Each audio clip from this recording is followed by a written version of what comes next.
Si unajuaga dalili ya mvua ni mawingu, ikitaka kunyesha huwa yanatanda, na zile dalili za kuja mwana wa Adamu zote zinaonyesha karibu yuaja kuchukua mavuno ya shamba lilopanda. Hapa duniani kila mtu awe tayari, usipokuwa tayari utaachwa. Kama bado hujavunwa utajuta. Usipokuwa tayari utaachwa.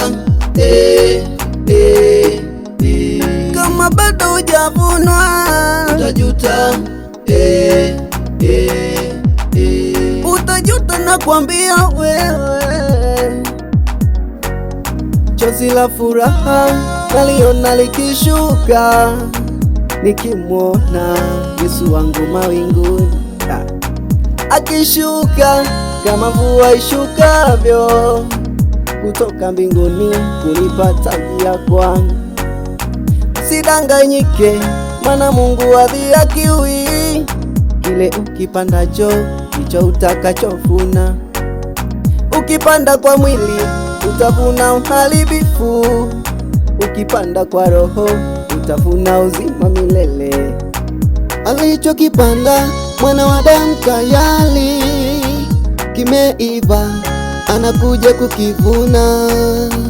Waliosikia lile neno na kutii wameokoka, hao ndio wa kwake.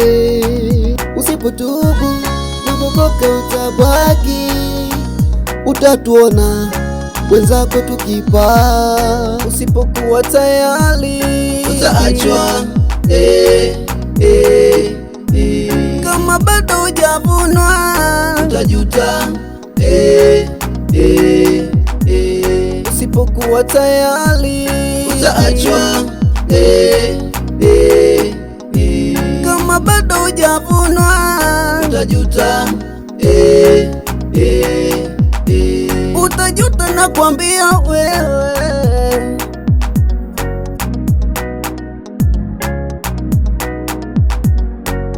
Jitahidi uwe pale kwenye ghala lake, ili atakapokuja akuchukue nawe.